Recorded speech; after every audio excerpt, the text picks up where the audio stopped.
Olá, meus irmãos, Neemias capítulo 10. Nós vamos dar continuidade na nossa leitura comunitária. Neemias, na sua primeira reforma, que foi estrutural, onde ele reformou física, econômica e social o povo de Israel. E agora nós estamos diante da sua segunda reforma, que é uma reforma espiritual. Aqui Neemias e o povo de Israel, tudo começou quando o povo teve fome pela palavra de Deus. Então há de se ressaltar isso. E uma pequena observação aqui, que o estudo da Bíblia, da palavra de Deus, a oração, ela traz a nós confissão e arrependimento pelos nossos pecados, a alegria em obedecer ao Senhor, e nós vamos acertar a nossa vida com Deus. Então as bases dessa reforma espiritual do povo de Israel foram doutrina, experiência e prática. E essa reforma espiritual foi uma das mais profundas de toda a história do povo de Israel. As bases da reforma, como eu já citei, foi a palavra de Deus. Neemias destaca três coisas absolutamente importantes que eu queria trazer para vocês. Em primeiro lugar, que a reforma começou quando o povo teve fome pela palavra de Deus. Isso está relatado no capítulo 8, verso número 1. Então nós sabemos que não há reforma sem a palavra de Deus, sem a pregação.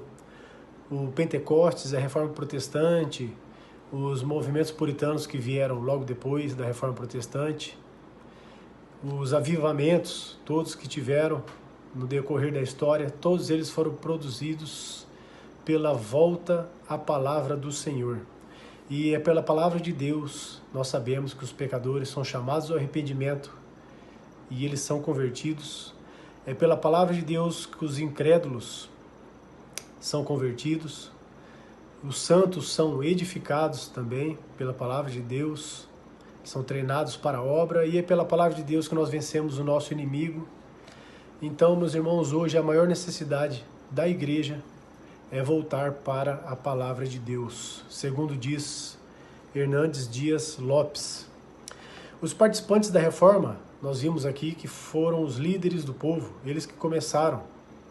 Um ponto indiscutível é que a liderança ela precisa ser um exemplo durante a reforma espiritual, como nós vimos aqui no Antigo Testamento.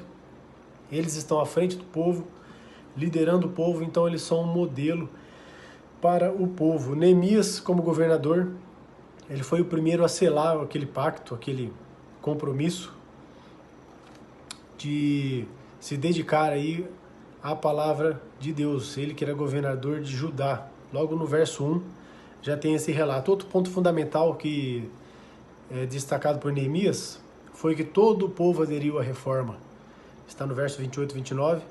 A reforma espiritual ela não alcançou apenas os líderes, mas sim todo o povo de Israel. Homens, mulheres, crianças, todos assumiram o compromisso de obedecer a Deus e obedecer a sua palavra. Hoje nós vivemos uma espiritualidade centrada no homem, diante de muitas igrejas, onde não é mais o homem quem está a serviço de Deus, mas é Deus quem está a serviço dos homens. Nós precisamos voltar, meus irmãos, voltar para a palavra de Deus, não porque Deus nos abençoe, porque Deus ele é maior do que suas bênçãos. Nós precisamos voltar ao Senhor, porque nós amamos a Deus, e não por condições ou trocas. Os compromissos da reforma, Neemias assumiu 7 compromissos com Deus, e Neemias e o povo, nessa reforma. Está relatado do verso 28 até o 39, o primeiro deles foi a consagração a Deus, depois foi a observância da palavra de Deus, a proibição do casamento misto, a observância do dia do Senhor, que é o sábado. Aqui o sábado ele é o memorial da criação e hoje o domingo é o memorial da ressurreição. Então o domingo é o sábado cristão. Em quinto lugar, a observância do ano sabático, depois a observância das ofertas para a manutenção do culto e, em último lugar, a observância para o dízimo. Aqui ficou claro que eram os levitas responsáveis por recolher os dízimos do povo. Isso está no verso 35 ao 39. Uma pequena observação que queria trazer para vocês em relação ao casamento misto. Segundo Hernandes Dias Lopes,